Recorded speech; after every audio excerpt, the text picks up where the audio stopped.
Alors, les questions arrivent.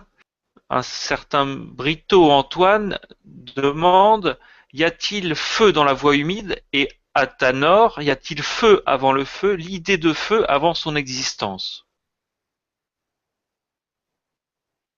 Je suis désolée, je comprends pas la question. Moi non plus. Donc on va essayer de la découper en trois fois.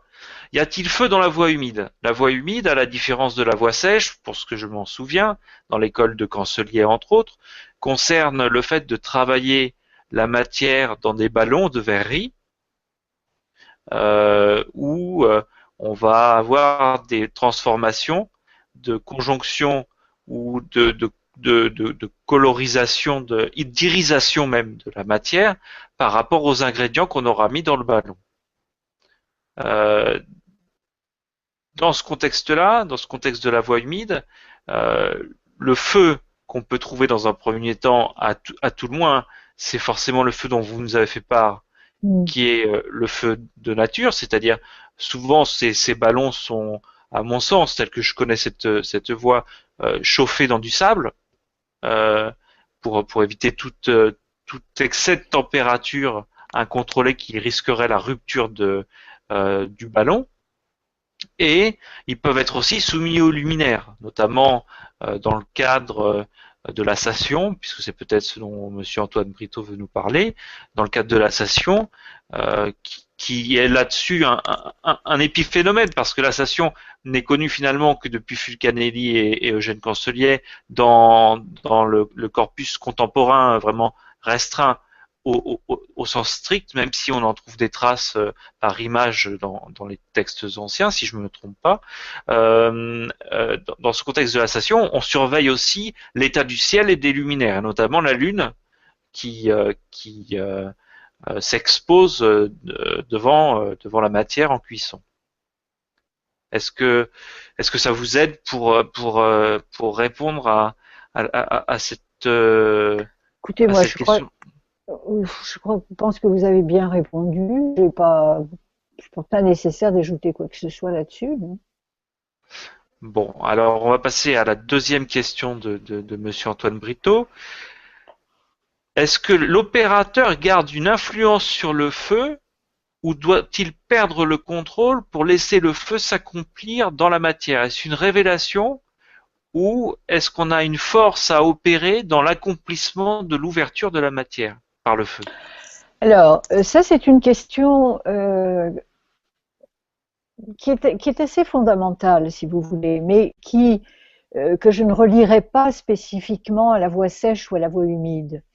C'est d'une façon plus générale euh, euh, la manière d'opérer. Euh, la manière d'opérer et la part d'action qui vient de l'opérateur et la part je ne dirais pas d'inaction, mais de ce que les Chinois nomment le laisser advenir. Il me semble que la caractéristique justement de l'art alchimique, c'est un savant dosage entre les deux. C'est-à-dire qu'au fond, l'opérateur met en œuvre, j'insiste beaucoup moi sur cette expression qui dit bien ce qu'elle veut dire, mettre en œuvre, ça veut dire réunir les conditions pour que, hein, ça veut dire faire en sorte que quelque chose puisse se passer. Mais ça ne veut pas dire agir volontairement comme si on réunissait des causes et qu'on en attendait des effets. C'est bien pour ça d'ailleurs que l'opération alchimique n'est pas comparable à ce qui se passe en laboratoire dans le cadre d'une science expérimentale, où on réunit des conditions, on fait une hypothèse et on la vérifie. Et Foucault avait parfaitement raison de parler d'épreuves et non pas de preuves. Bon. Donc, la question, me semble-t-il, si je l'ai bien comprise, revient à ça. Et pour y répondre, il faut faire intervenir un autre paramètre qui n'a pas été évoqué jusqu'à présent, c'est que pour les alchimistes, l'opus, la réussite de l'œuvre, est toujours un don de Dieu. Hein. Il y a même des traités qui s'intitulent Donum Dei, le don de Dieu. Ça veut dire que, ou la fameuse formule Deo concedente, c'est-à-dire par la volonté, par la grâce de Dieu, si Dieu y consent. Donc ça veut bien dire, si vous voulez, que c'est très important parce que c'est fondamentalement différent de la mentalité moderne. Hein. On veut, on fait les choses, on les aura, etc. On mettra du temps, mais on y arrivera. L'alchimiste, évidemment, a un souhait, il désire. C'est plutôt une question de désir que de volonté. Il désire accomplir cette transformation, se transformer lui-même, et à partir de là, il remplit les conditions du mieux qu'il le peut. Mais tout dépend à la fois de l'environnement cosmique et de la volonté divine. C'est pour ça que la légende selon laquelle les alchimistes auraient été des hérétiques est une légende qu'il faut beaucoup moduler. La plupart étaient chrétiens et la plupart se recommandent, enfin en tout cas en Occident, la plupart se recommandaient du Créateur, n'est-ce pas? Et il faut rappeler aussi qu'ils accomplissaient en vase clos un acte de création à l'image de la Genèse, en tout cas dans le contexte chrétien. Donc voilà, je ne sais pas si j'ai répondu, mais c'est pour ça aussi que, si vous voulez, l'alchimiste n'est pas un voleur de feu. L'alchimiste n'est pas animé d'une volonté prométhéenne, de transgression, de dépassement des possibles en octroyant le feu aux hommes. Enfin, je ne veux pas m'étendre sur la légende de Prométhée, mais c'est important de rappeler que l'idée de la transgression, qui est commune d'ailleurs à Faust et à Prométhée, n'est pas le propre de la mentalité alchimique. Oui, c'est très clair. Si je peux résumer d'une certaine façon, dans l'opération que consiste, dans l'opération qui consiste à mettre en présence la matière et l'alchimiste, il n'y a pas d'intentionnalité. Il y a un désir désirant, mais il n'y a Oui. pas de focalisation d'une pensée mentale Voilà. se voulant maître d'eux. Donc c'est pas Voilà. le mental qui va commander. Tout à fait. Tout à fait. Et c'est pour D'accord. ça d'ailleurs que je disais bien, c'est plus un désir. D'ailleurs, il y a un titre d'un ouvrage de Nicolas Flamel qui se nomme Le désir désiré. Hein. C'est une aspiration, on pourrait dire. Et c'est très intéressant d'ailleurs de voir que dans le versant asiatique, on retrouve cette même différence, si vous voulez. Il y a une image et un mot qui revient, c'est que autant, si vous voulez, le feu peut être associé dans son aspect brutal, destructeur, peut être associé aux passions humaines, à la volonté humaine, qui porte à incandescence les choses, quelles que soient les conséquences, peut être associé aussi à cette image d'apocalypse, eh bien, autant le feu qui couve à l'intérieur de la matière, lui, et c'est valable aussi bien pour la matière organique, enfin la matière que travaillent les alchimistes opératifs, que la matière corporelle, puisque n'oubliez pas qu'en Asie, il y a des pratiques de yoga qui sont une véritable transformation de la matière corporelle et du corps subtil du yogi. Eh bien, à ce moment-là, on ne parle plus de feu, on parle d'ardeur. Hein. Il y a un vieux mot français qui est le mot ardoyer, n'est-ce pas, pour parler d'une chaleur, mais d'une chaleur bienfaisante, d'une chaleur constructrice. Eh Un bien, cœur rayonnant en l'ardeur, quelque voilà, sorte. exactement, le cœur rayonnant. Eh bien, cette chaleur-là, qu'on appelle aussi chaleur du cœur d'ailleurs, eh bien, c'est au fond, c'est à la fois le feu qui ne brûle pas, l'eau qui ne mouille pas les mains des alchimistes, la vive flamme d'amour de Saint Jean de la Croix, etc. C'est-à-dire que c'est, si vous voulez, ce que les textes hindouistes appellent l'ardeur. L'ardeur au sens de la motivation, l'aspiration et la découverte d'une chaleur qui n'est pas nocive, qui n'est pas destructrice. Oui, on est à 1000 lieues de la notion des passions Ah, tout à fait. qu'on évoquait tout à l'heure. On est dans la tradition, je dirais, hébraïque aussi, qu'on retrouve dans la figure que j'ai montrée à un moment tout à l'heure de l'Ars Magna de Raymond Lull, où on Mhm. voit le un vivant et le deux vivant, c'est-à-dire Mhm. le, le, le, le Aleph et Bet et, comme diraient les hébraïsants, qui est l'amour. L'amour au sens de Ahava, donc la Mhm. forme la plus subtile, la plus qualitative de ce qu'est l'amour, comme vous le dites, par le cœur. Mhm. Alors, une question un peu plus facile pour répondre à un certain Axel. Euh, Vous considérez-vous comme une alchimiste d'une manière ou d'une autre? Et ça rejoint la question d'un certain Vaquet. Euh, Est-ce que Madame Bonardel est une opérative? Alors, bonne question qu'on m'a souvent posée d'ailleurs, à laquelle je réponds toujours d'une façon aussi nuancée que possible. Je ne suis pas opérative au sens que je ne travaille pas au fourneau. Bon.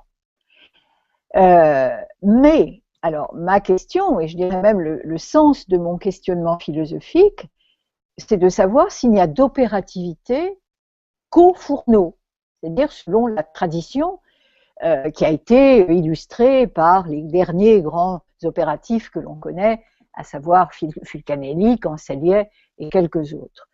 Alors, eux disent que en dehors du laboratoire et du fourneau, l'alchimie n'existe pas. Bon, c'est un point de vue qui me paraît très discutable dans la mesure où la pensée alchimique a, a donné un élan et une inspiration considérable à toutes les cultures dans lesquelles elle s'est implantée et s'est développée et a rayonné. Par conséquent, l'alchimie a rayonné dans des domaines tout à fait différents de la pratique de laboratoire elle-même, qui doit incontestablement rester une référence. C'est à elle que font référence les textes, mais ils font aussi référence à sa dimension spirituelle. Donc, cette dimension spirituelle qui a été, pour une part, reprise, réactualisée par la psychologie des profondeurs de Jung, vis-à-vis de qui d'ailleurs Cancellier était extrêmement agressif. Mais bon, ce sont des, je dirais, des querelles. Alors, moi, je dis oui, je réponds oui à cette question, dans la mesure où je considère que l'opérativité, c'est-à-dire la capacité de transformation, n'est pas simplement le propre de ceux qui travaillent en laboratoire, mais qu'elle est, qu'elle est possible dans des domaines très différents. Regardez aussi l'importance du symbolisme alchimique, par exemple dans le rituel maçonnique, qui a pour vocation d'opérer une transformation progressive de l'individu. Pourquoi, d'autre part, est-ce que l'alchimie a eu une telle influence sur la poésie? Et pourquoi est-ce que certains poètes se sont voulus et ont senti que ce qu'ils faisaient à partir du langage était une pratique alchimique qui engageait une transformation bien au-delà de l'alchimie du verbe rimbaldienne, par exemple. Je pense qu'un poète aujourd'hui comme Yves Bonnefoy est quelqu'un qui inscrit véritablement plus que le symbolisme même, qui inscrit l'opérativité alchimique au cœur même de sa pensée poétique. Donc, oui, je pense que l'écriture littéraire, poétique, philosophique peut être une pratique de cet ordre, qu'il y a une dimension aussi psychologique au sens que Jung a remarquablement développé, et donc que, en ce sens, si l'opérativité rayonne dans des domaines et sur des plans différents, alors oui, je pense que beaucoup de gens, en le sachant ou sans le savoir, euh, s'inscrivent au moins dans la lignée des anciens alchimistes.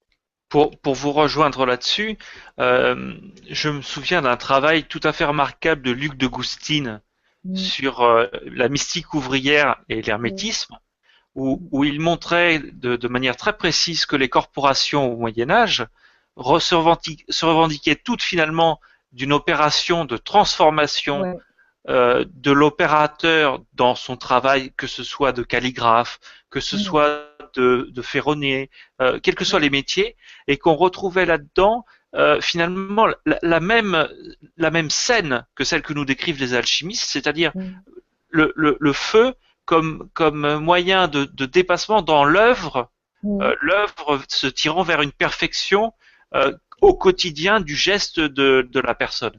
Absolument, vous avez parfaitement raison de rappeler cette très vieille alliance des métiers qu'on appelait parfois, comme l'a fait Jean Heiny, les métiers de Dieu.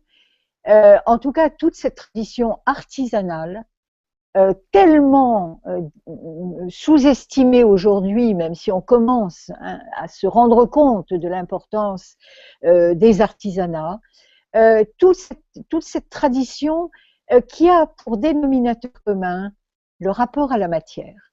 Et ça, si vous voulez, je dirais que c'est la grande différence entre les philosophes, même les plus doués, les plus talentueux, ceux qui ont produit les spéculations les plus extraordinaires, et puis la dimension philosophale, que je revendique personnellement au cœur même de la philosophie.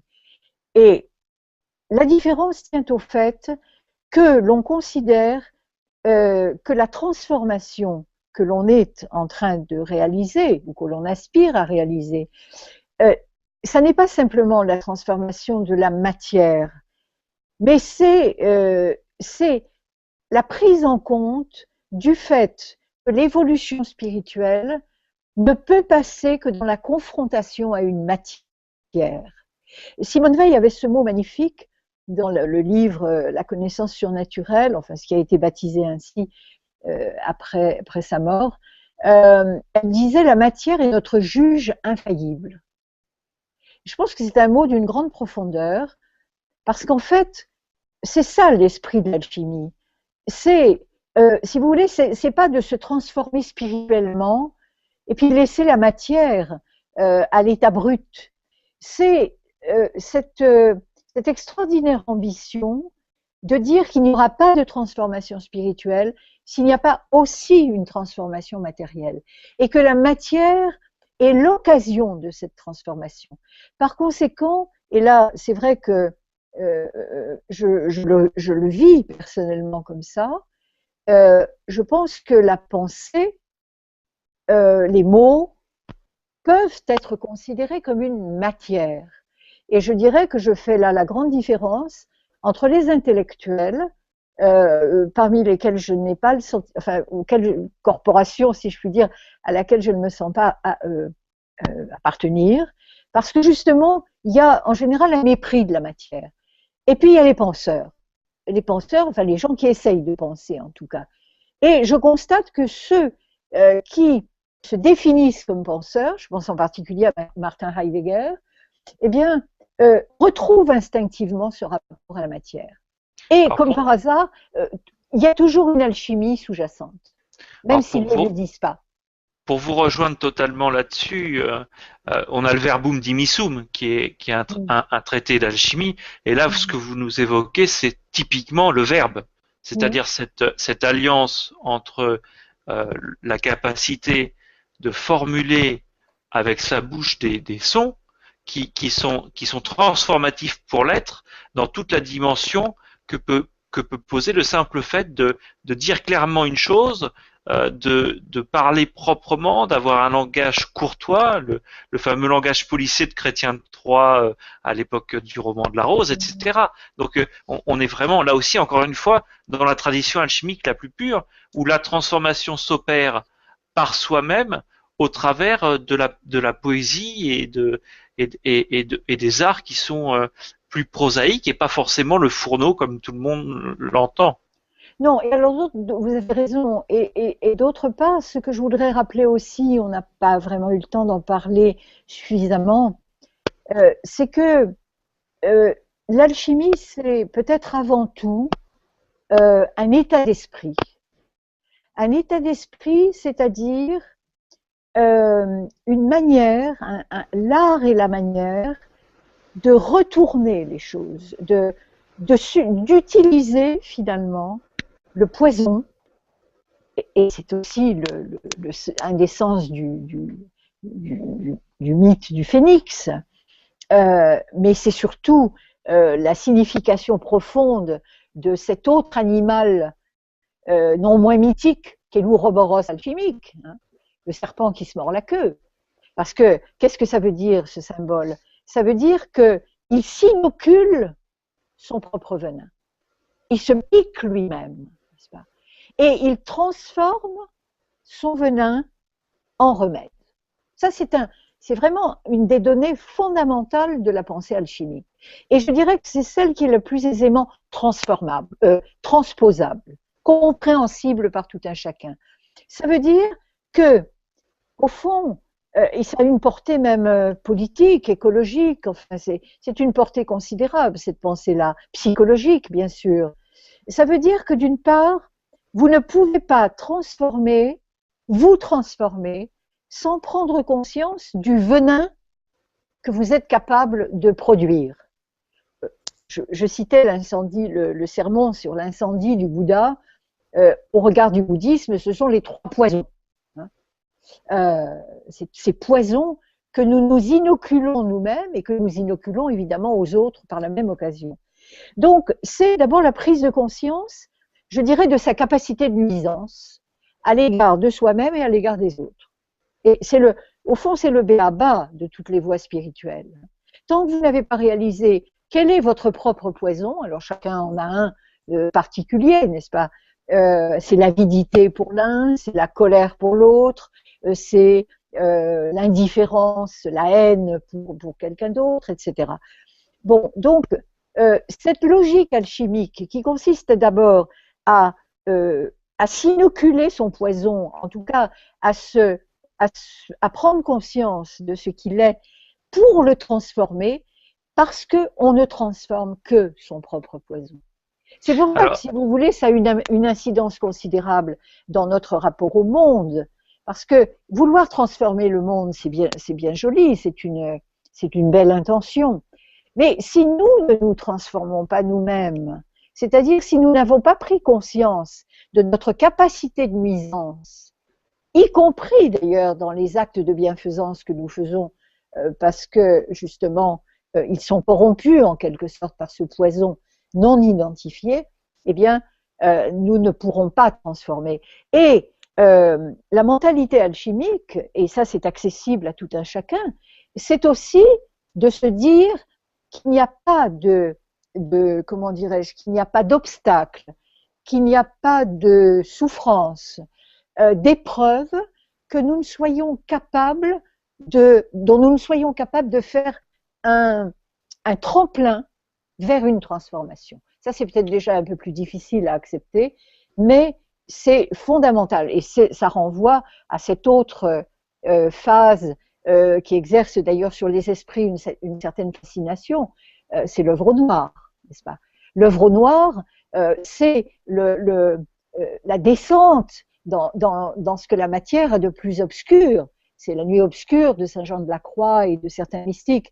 Et donc, ça aussi, c'est fondamental. C'est de se dire que au plus noir du noir, il y a toujours une possibilité de retourner une situation et d'en faire un levier pour cette transformation. C'est aussi un traité de Grâce-Lame, la lumière sortant par soi-même des ténèbres. Des ténèbres, oui, effectivement. Alors, je vais essayer de synthétiser un peu quelques questions qui nous viennent là, parce que il y a dans mon buffer de questions, je vous raconte pas comme ça des feeds, et j'insiste pour que les auditeurs, s'ils ont des questions à poser, passent par le système que j'ai décrit précédemment de Salamandre TV pour continuer à poser leurs questions, puisque ni vous ni moi n'avons l'air trop fatigués pour l'instant pour nous octroyer une petite coupe de champagne.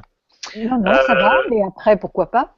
Voilà, n'est-ce pas? Donc, il y a une première question qui est posée que je trouve tout à fait intéressante.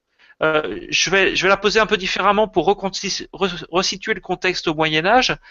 Au Moyen Âge, astrologue ou astronome, c'était la même chose, jusqu'à une bulle mm, papale qui date de 1400 et des poussières, et qui a interdit le cumul des fonctions. Il faut savoir que Michel de Notre-Dame, Nostradamus comme on dit, était astrologue et astronome. À ce titre-là, est-ce que effectivement, étant donné le rôle des luminaires et donc du parcours dans les étoiles et dans le ciel et de tout ce qu'on voit qui a été construit dans les cathédrales, notamment à Strasbourg, mm. pour mesurer et pour avoir une connaissance exacte de l'aspect et de la configuration du ciel, est-ce que les alchimistes ne sont pas, à quelques moments que ce soit dans leur quête, un petit peu obligés de se frotter aussi à l'astronomie, astrologie ou à ces quelques sciences connexes qui étaient là au Moyen Âge? Oui, absolument. Absolument. Et je dirais même plus peut-être à l'astrologie qu'à l'astronomie. Bon. Maintenant, la séparation, si vous voulez, la séparation, si vous me permettez d'apporter cette petite nuance, la séparation entre astronomie et astrologie s'est faite moins en raison d'un cumul des fonctions, si vous voulez, c'est pas exactement le cumul des mandats d'aujourd'hui, comme quoi on pourrait pas faire on pourrait pas faire deux tâches à la fois. C'est tout simplement parce que la révolution scientifique, la révolution copernicienne et galiléenne a peu à peu évacué la dimension astrologique de ce qui allait devenir l'astronomie scientifique. Mais il est tout à fait clair que la référence des alchimistes, c'est davantage l'astrologie que l'astronomie. Bon. C'est-à-dire que c'est une connaissance du symbolisme des planètes. D'ailleurs, les 7 métaux sont mis en corrélation avec les planètes. Et cette connaissance est absolument indispensable, y compris dans des transits planétaires, pour élaborer, pour mettre en œuvre justement l'opus caecum dans les meilleures conditions possibles. Donc l'astrologie au regard de l'alchimie actuelle est une auxiliaire absolument indispensable. Et puis la langue des oiseaux, c'est-à-dire le verbe, tel que l'entendent aussi les alchimistes, nous dit l'astre au logis. Donc il y a bien quelque part cette image, encore une fois, du phénix, puisque c'est cet astre qu'on veut mettre dans le logis, qu'on veut mettre dans la matière pour encore une fois Oui, revenir sur les luminaires.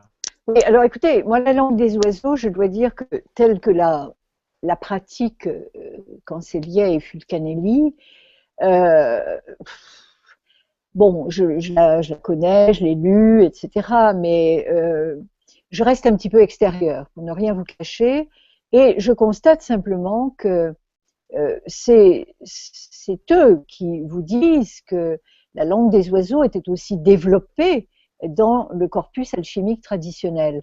Or, moi, il me semble que non.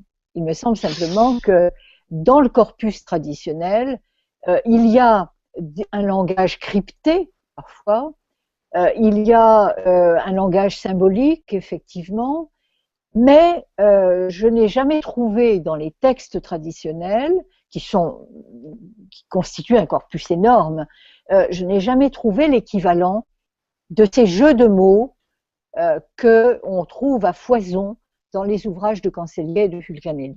Alors Et peut-être encore plus de Cancellier que de Fulcanelli. il faut reconnaître là-dessus que pour avoir été biographe de Cancelier aux éditions Ouais. Arca, je peux apporter quelques éclairages peut-être. Oui, Euh, on a, si vous voulez, une personne vraiment, une figure incontournable qui explique beaucoup de choses par rapport à ça et à la différence entre cette tradition que vous évoquez et cet apport nouveau d'un Fulcanelli et plus encore d'un Cancelier, c'est ce personnage historique qui est Grasset d'Orsay.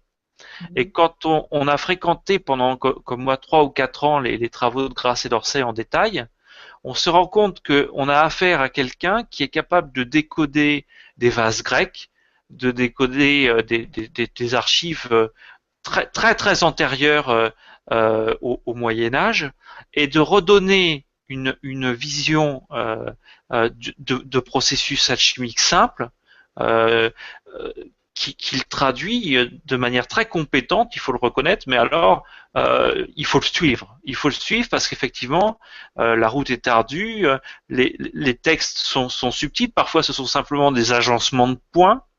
Donc c'est toute une dynamique de recherche qui n'est pas naturelle pour nous, puisque finalement, ça demande une pratique du grec ancien qu'on n'a plus forcément, parce que c'est même pas un grec conjugué, c'est pas le grec classique, c'est un grec par morceaux où sont composés que de mots simples, souvent des mots qu'on retrouve que dans Suidas ou Hesychius, qui sont deux auteurs qui ont permis de faire découvrir le grec populaire par rapport au grec classique, en conservant les mots du grec populaire. Donc effectivement, quand on n'a pas suivi cette trace de la Kabbale au sens fulcanélien, c'est-à-dire la Kabbale kabbalae, la Kabbale grecque, c'est vrai que ça reste totalement incompréhensible, toutes leurs histoires. Mais par contre, quand on passe le temps de fouiller cette filiation qu'ils ont tous les deux fortement avec Grasset d'Orsay, on comprend un peu mieux que c'est pas quelque chose de si impossible.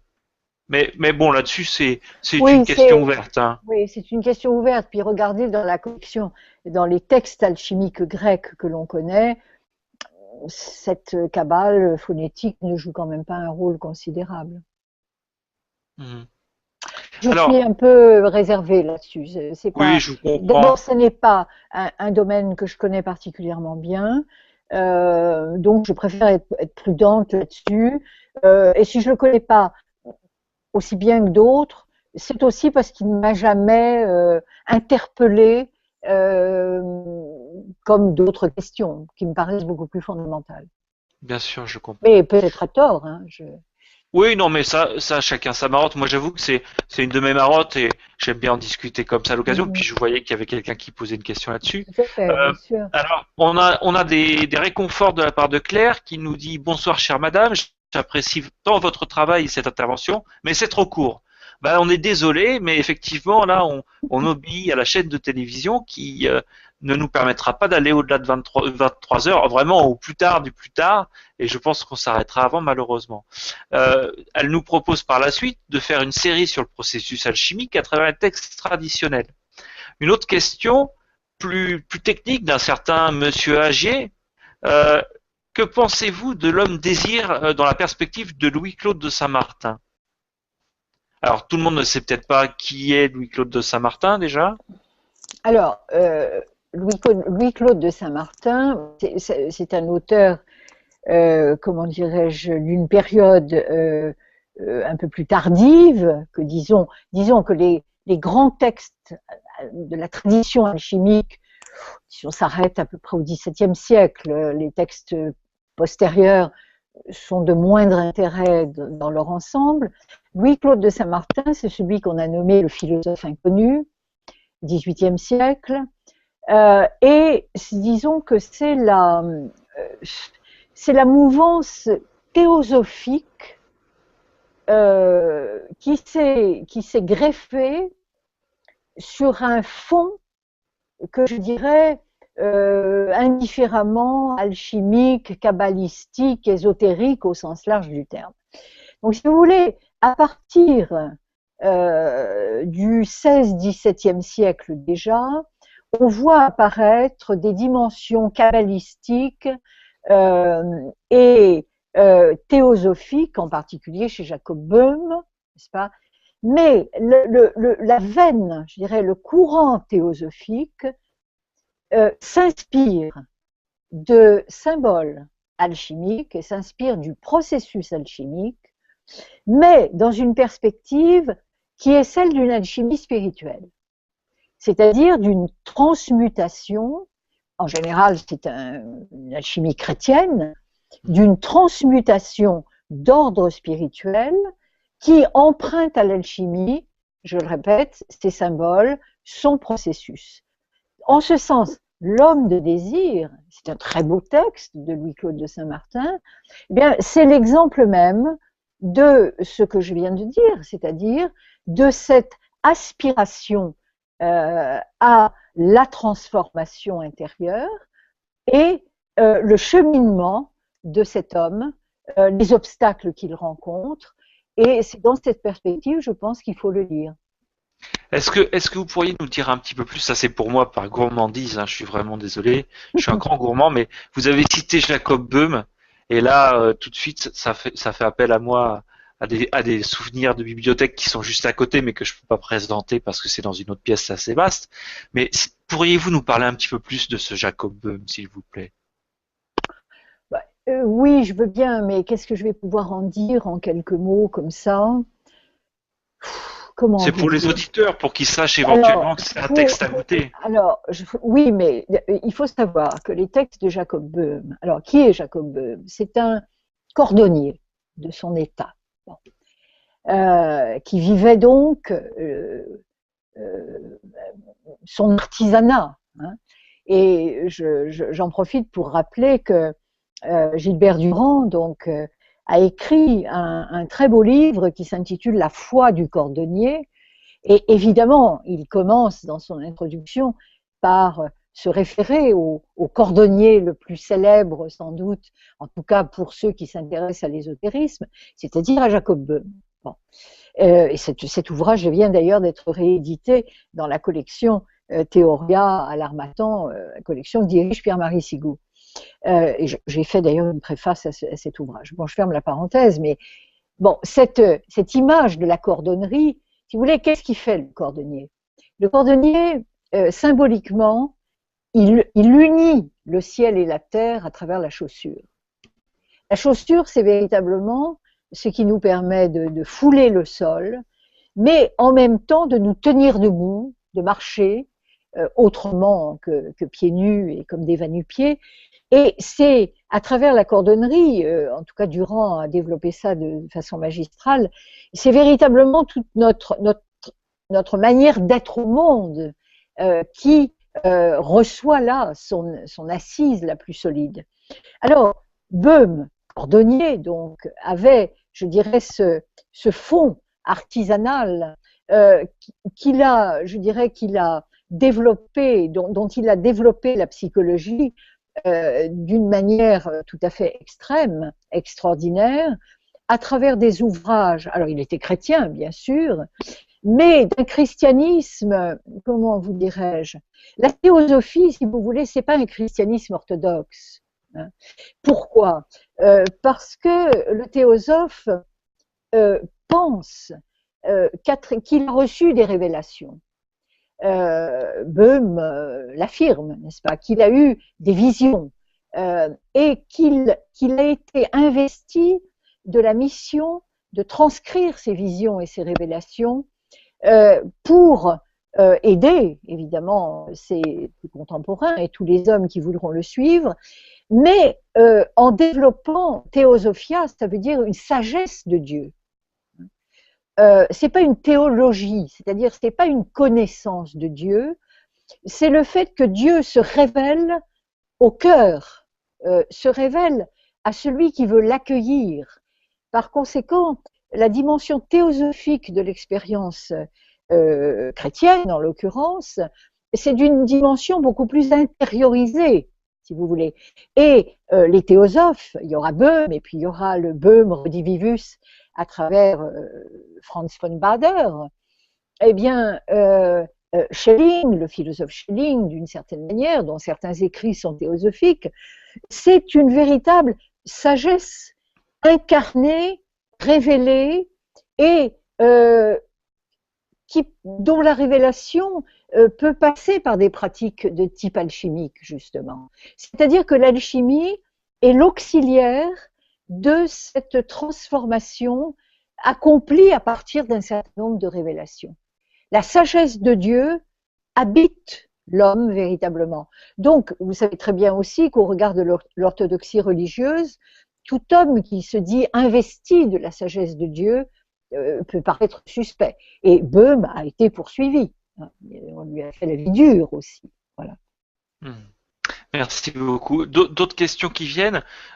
Pour la plus simple, avez-vous rencontré de vrais alchimistes? Alors, vrais alchimistes, c'est pas évident à déterminer, mais avez-vous rencontré, disons, des alchimistes contemporains ou hormis tous ceux qui sont, je le rappelle, citer dans Philosopher par le feu, parce que là, on en a un certain nombre d'alchimistes que vous avez rencontrés, traduits, lus, etc., étudiés. Mais est-ce que vous avez rencontré des contemporains Alors, occasionnellement, mais je le répète, ça n'est pas une voie que j'ai cherché à approfondir. Peut-être le ferai-je maintenant, c'est possible. Mais je pense qu'il me fallait, n'oubliez pas une chose, euh, c'est en tant que philosophe que j'ai abordé cette question. Et j'avais d'abord beaucoup à faire, je dirais, pour réhabiliter au sein même de la philosophie cette dimension philosophale. Donc c'était déjà une tâche suffisamment importante, suffisamment diverse, suffisamment complexe aussi, pour que je ne puisse pas être sur tous les fronts à la fois. Je dirais que maintenant que le gros œuvre, si on peut dire, je ne sais pas si c'est le grand œuvre, mais en tout cas le gros œuvre au moins est accompli, peut-être effectivement en aurais-je l'envie, et je pense que ça se présentera tout à fait spontanément. Pour le moment, ça a été plutôt ponctuel, épisodique, et sans que je m'attache à comprendre véritablement, parce que c'est une autre démarche, hein, c'est complètement une autre démarche. Oui, tout à fait. Mais c'est une démarche effectivement qui rejoint une question maintenant de Russe. Si vous considérez la voie du feu comme voie du milieu, où situeriez-vous la voie humide? Voie de l'eau? Point d'interrogation. Non, mais la voie du feu, si vous voulez, euh, comment dirais-je, je ne pense pas qu'on puisse raisonner en ces termes. C'est-à-dire que ce soit la voie humide ou la voie sèche, la question du feu va se poser, peut-être pas de la même manière, mais elle va se poser dans les deux cas. Parce que ce soit voie humide ou voie sèche, vous n'allez pas faire abstraction ni du feu de la Tanor, ni du feu céleste, et encore moins de ce feu interne à la matière, de ce feu secret. Donc, c'est par des modalités opératoires différentes que ces voies vont se différencier. Et quand j'ai parlé de voie du milieu, je suis allée sans doute trop vite par la force des choses, mais j'ai voulu surtout dire que, et c'est bien de pouvoir le préciser, que, et ça c'est un héritage de la philosophie hermétique antique, à savoir que la voie d'Hermès, dans sa double dimension hermétique et alchimique, alors je laisse de côté le débat de savoir s'il y a filiation, s'il y a différence, etc. Pour le moment, disons qu'il y a une filiation. Que cette voie hermétique se caractérise par la nécessité d'unir le ciel et la terre. Et que cette union, qui est le fondement même de l'art alchimique, et telle qu'elle est formulée dans la fameuse table d'émeraude, hein, ce qui est en haut est comme ce qui est en bas, et ce qui est en bas comme ce qui est en haut, pour que s'accomplisse le miracle d'une seule chose, cette pensée alchimique est donc profondément non dualiste. Et c'est cela aussi, moi, qui m'a passionné dans cette pensée, c'est que d'emblée, elle se situe au-delà des oppositions, des contradictions. En tout cas, elle invite à trouver une troisième voie. Et cette troisième voie, c'est une voie du milieu. Mais non pas, je le répète, en tant que juste milieu, on fait une espèce on coupe la poire en deux, comme on dit très vulgairement. Non, c'est une voie de dépassement des oppositions. Et c'est un point commun d'ailleurs avec le bouddhisme, même si la voie du milieu bouddhique met en scène la vacuité qui est autre chose que simplement le dépassement des opposés. Mais c'est en ce sens que la voie alchimique est une voie du milieu. C'est une pensée non duelle. Par conséquent, je ne sais pas si vous réalisez l'importance d'une telle pensée dans un contexte philosophique et culturel occidental qui, lui, s'ingénie à renforcer les oppositions. Si vous êtes ça, vous ne pouvez pas être ça. Hein. Et chaque fois qu'on esquisse une voie du milieu au sens alchimique du terme, immédiatement, vous voyez se manifester des réticences. Donc, cette question est extrêmement importante, culturellement, spirituellement, et peut-être même politiquement, allez savoir. Alors je vais vous interrompre un petit peu et essayer de répondre à quelques petites questions pour vous laisser plus de place sur les autres, parce que il y a foule aux portes. On peut se relayer, hein. Voilà, on va se relier un petit peu. Donc si je vais prendre un peu la parole, d'une part, en termes de philosophie occidentale, on a Yone Vronsky, qui a permis dans toute une école de faire la liaison justement d'une pensée non duelle, une pensée trinitaire, triunitaire, où on se retrouve à la fois avec une logique où on a bien sûr ce que vous indiquez vous-même, à savoir que comme les anciens, pour observer les choses, on essaie non pas d'observer, parce que déjà il y a la notion d'observateur, donc d'objet, et de sujet, mais qu'on est bien dans une logique triunitaire, sujet, verbe et complément d'objet direct, objet, qui sont chacun repris à leur façon. Alors, on peut pas parler de Vronsky là, c'est pas le but, mais effectivement, ce qu'on voit très clairement, c'est que un certain nombre de courants contemporains à Fulcanelli et à Cancelier, que furent Francis Varin, que furent le colonel Caslan, que furent le docteur Rouillet, les éditions Vega, etc., au travers d'ouvrages comme le Petrus Thalemarianus ou d'autres choses du même genre, ou simplement l'œuvre psychobiophysique de Charles Henry, etc., ont déterminé une possibilité philosophique, je dis bien philosophique là pour le coup, d'expliquer plus clairement à ceux qui le souhaiteraient comment ces anciens réactualisés par les modernes que sont ces Francis Varin et autres pionniers dans le vronskien ou post-vronskien, dans la tradition quantique hegélienne et post-hegélienne, mais revue avec beaucoup de platonisme, ont pu faire en sorte que on retrouve cette notion d'observation première comme les anciens pouvaient la faire. Alors, juste pour Renaud, on a parlé d'un traité qui était le Verbum Dimissum. Hein, voilà, donc la parole délaissée de Bernard Le Trévisan, pour le dire en bon français. Il nous pose une autre question. Est-ce qu'on peut en dire un peu plus sur la signification de l'agneau de Dieu, où l'on retrouve cette relation Ani et O. Agneau, Ani et O. Donc lui, il voit dans agneau, en décomposition, Agni, le feu qui serait à queue, et cette eau qui ne mouille pas les mains, donc cette eau ignée. Vous voyez, bon, je sais pas trop. Bon, on passe. On passe. Non, on a déjà abordé de toute façon le sujet sur. Non, mais par contre, alors il y aurait peut-être. Bon, là, j'avoue que agneau, agni, j'ai l'impression on est, si vous voulez, on est dans des associations où tout peut renvoyer à tout là. Oui. Par contre, et ça faut quand même se méfier, je dirais de l'aspect. De certains aspects que peut prendre une utilisation abusive de la loi d'analogie.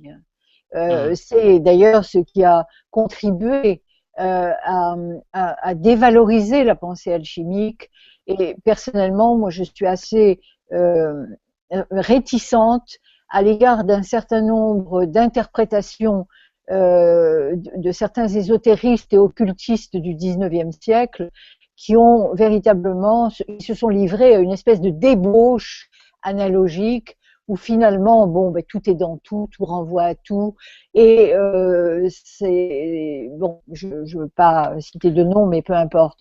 Alors, je ne sais pas sur l'agneau, Agni, vous comprenez, là, on bascule dans le contexte hindouiste, et effectivement, dans la perspective d'une je ne sais pas, d'autres entretiens comme ça sur la symbolique du feu de manière plus large, parce qu'il y a énormément à dire sur la symbolique du feu, bien sûr. Là, on n'a fait qu'effleurer en essayant de recentrer sur l'alchimie, mais dans l'Inde védique, non seulement Agni est une des divinités honorées, vénérées, mais il y a cette pratique absolument magnifique de l'Agni-Hotra, c'est-à-dire du sacrifice à Agni, et il y a actuellement encore, moi je l'ai vu dans les temples d'Inde du Sud, il y a ces rituels, n'est-ce pas, la purification par le feu, à savoir que non seulement on fait des offrandes à Agni, mais on se passe les mains sur le feu, n'est-ce pas, et on se les passe ensuite sur le corps pour se purifier. Donc tous les rituels autour du feu, non seulement chez les hindous aujourd'hui encore, dans l'hindouisme traditionnel, tel qu'il est pratiqué surtout dans le sud de l'Inde, mais aussi dans le zoroastrisme, dans le mazéisme. Donc il y a tout un ensemble de pratiques autour du feu, mais là, bon, qui ne sont plus directement alchimiques. Mais alors, je voudrais quand même signaler à cet internaute que il y a une interprétation ésotérique et alchimique de l'inscription qui a été portée au sommet de la croix, le fameux INRI, hein, qui, au sens profane, signifie Jésus-Christ, n'est-ce pas, de Jésus de Nazareth plutôt, roi des Juifs. Eh bien, la transcription ésotérique de cette inscription, en latin, c'est igné par le feu, natura la nature, renovatur integra, c'est-à-dire sera rénové intégralement. Bon, ce qui, du point de vue alchimique, a une signification, je pense qu'elle est compréhensible à travers tout ce que nous venons de dire, à savoir que c'est par le feu, à travers le feu et grâce au feu, que la nature sera régénérée intégralement, en ce sens que c'est là le but de l'opération alchimique, c'est c'est la rédemption de la nature à travers sa purification ou son accomplissement, son achèvement selon les contextes. Mais ça veut dire aussi que du point de vue chrétien, si vous voulez, il y a une alchimie chrétienne, n'est-ce pas, qui associe la mort du Christ et sa résurrection à la découverte de la pierre philosophale. C'est bien pour cela que dans certains textes alchimiques anciens, on parle du lapis Christus, hein, la pierre Christ. C'est une seule et même réalité. Donc, je trouve que cette interprétation de cette inscription fameuse est intéressante dans une double perspective chrétienne et alchimique. Et dans d'autres textes anciens, on voit pour ceux qui ont eu le don de Dieu qu'ils signent de la façon suivante, en tel an de l'humanité rénovée. Oui, c'est ça. Voilà, donc on retrouve exactement la même idée portée ce coup-ci à l'humanité, comme si le fait d'un seul ayant réussi quelque chose à un moment donné amenait une portée ou la possibilité d'une transfiguration pour l'humanité tout entière sur une période consacrée. Oui. Axel nous demande si on peut donner un peu plus de compréhension ou d'éclairage sur les principes alchimiques que sont le sel, le soufre et le mercure. Oui, on peut, bien sûr.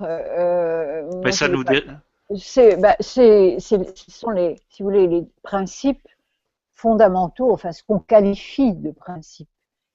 Mais disons que ce sont des états de la matière qui jouent le rôle de principe. Parce que ce n'est pas des principes au sens où Aristote parle des principes.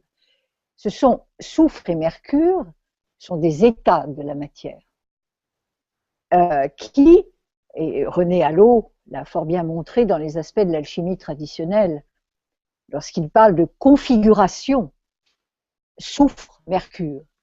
La matière étant une, le postulat alchimique, voulant que la matière soit une,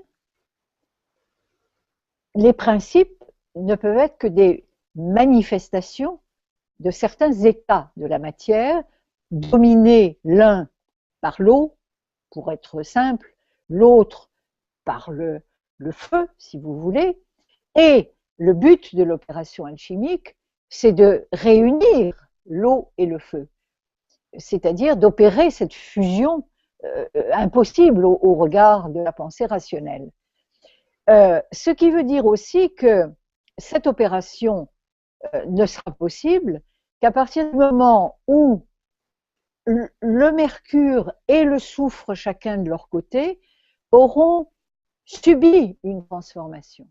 C'est-à-dire qu'il faut que le mercure soit purifié de son humidité corrosive pour qu'il puisse rencontrer le soufre véritablement, lequel doit lui-même être purifié de ce que les alchimistes appellent son aspect puant. Donc, si vous voulez, chacun de ces principes, moi j'aime pas trop le mot principe, il est d'usage, mais bon, je trouve qu'il est beaucoup trop métaphysique finalement, alors qu'on est en pleine physique, on est en pleine matérialité. Mais enfin bon, gardons-le.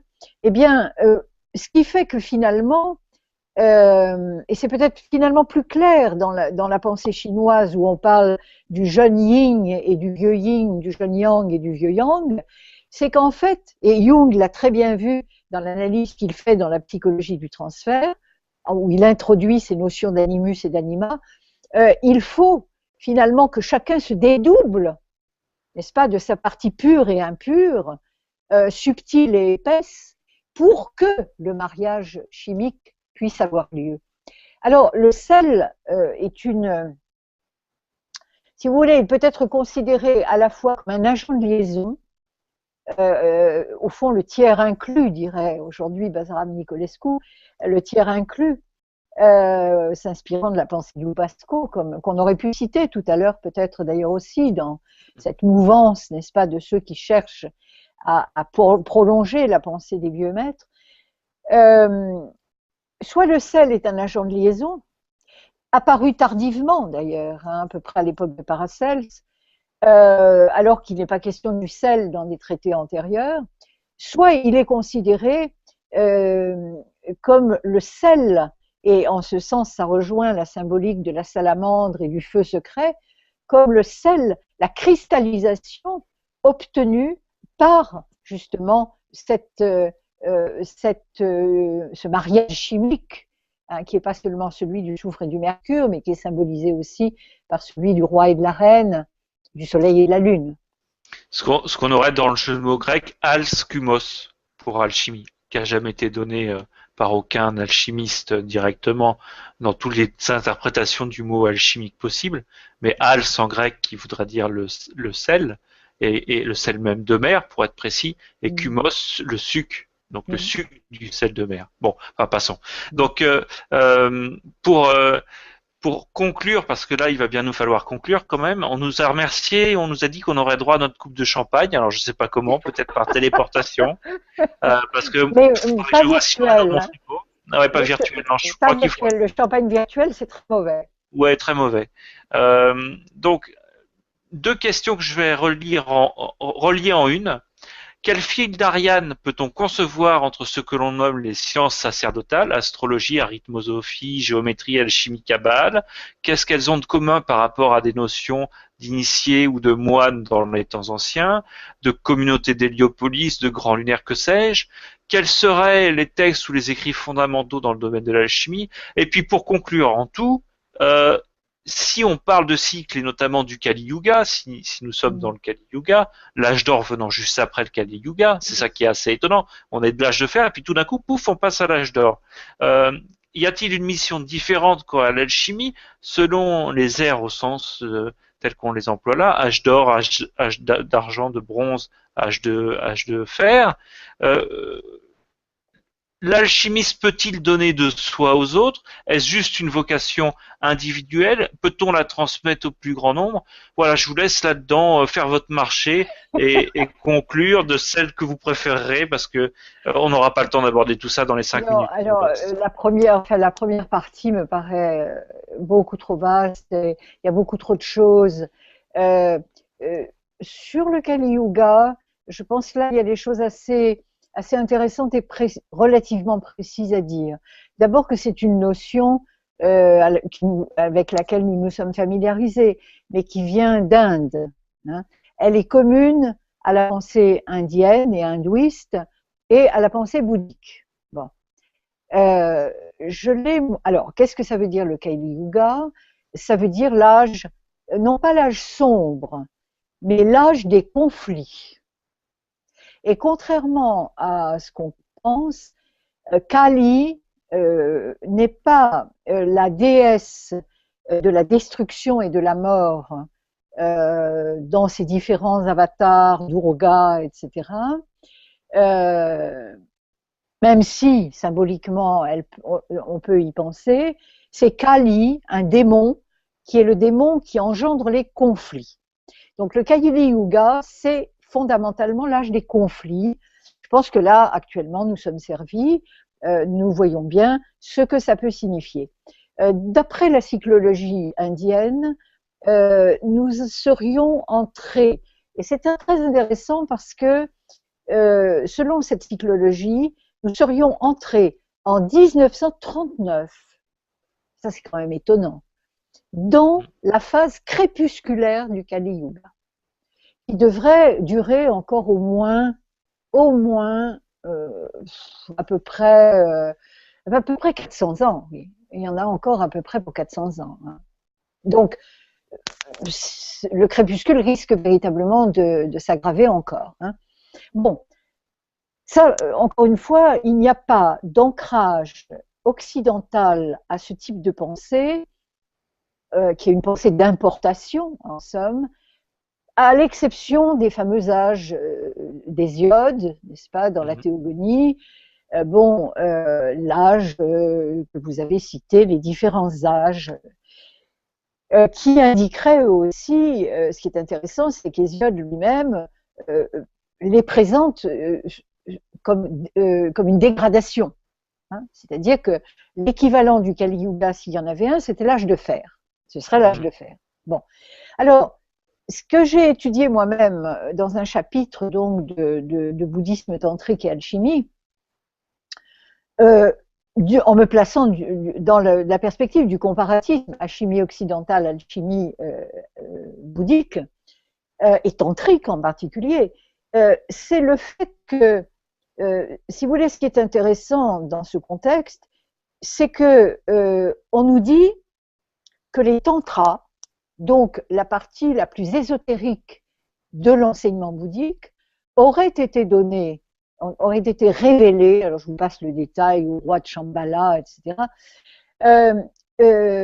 auraient été révélés justement comme antidote au Kali Yuga. C'est-à-dire qu'en fait, ce serait la seule manière de s'en sortir dans une perspective aussi sombre que celle du Kali Yuga. Alors ça, c'est une idée qui me paraît extrêmement intéressante, bon, qui est plus compliquée que ce que je dis là.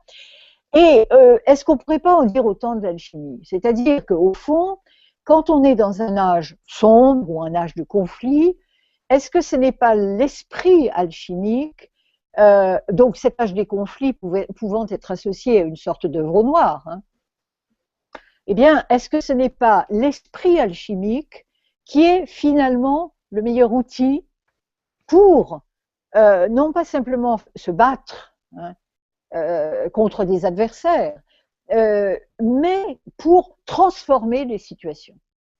Et en ce sens, je pense qu'il y a un enseignement effectivement à tirer de cette référence mythologique indienne dans la perspective des tantras bouddhiques. Alors ça, c'est plus complexe que ce que je vous dis là, et il faudrait relire les textes relatifs à cette question, comme je l'ai fait dans ce chapitre. Mais en même temps, ce parallèle entre le tantra et l'alchimie trouve ici un répondant parce que, au fond, et ça je l'ai trouvé dans un certain nombre de textes alchimiques occidentaux, c'est qu'au fond, effectivement, l'alchimie est présentée comme une sorte d'antidote qui permet de survivre et qui permet surtout de préserver, si on peut dire, ce germe de lumière, c'est-à-dire, on va terminer là-dessus, préserver le feu sacré, au fond. Hein. Le feu secret, qui est le feu sacré, et au fond, je crois que nous ne sommes pas seuls à sentir que la préservation du feu sacré, c'était au fond une tâche qui nous revenait dans l'époque d'aujourd'hui. Eh bien, Madame Bonardel, merci beaucoup pour tout le temps que vous nous aurez accordé à moi et aux auditeurs et plus particulièrement à Salamande TV qui, je pense que je peux dire en mon nom en tout cas que ça a été un pur moment de bonheur et j'espère qu'il en aura été de même pour les auditeurs et qu'on se reverra bientôt pour d'autres échanges sur le sujet. Écoutez, Merci ce beaucoup. serait avec plaisir. En tout cas, je ne peux que souhaiter longue vie, sinon une vie éternelle à Salamandre TV, placée évidemment sous l'égide de cet animal mythique.